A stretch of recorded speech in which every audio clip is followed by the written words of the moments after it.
Kung may problema ka, huwag mong dibdibin.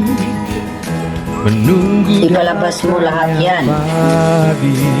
Pati yung galit, kung may galit man, para hindi malunod ang damdamin mo sa problema.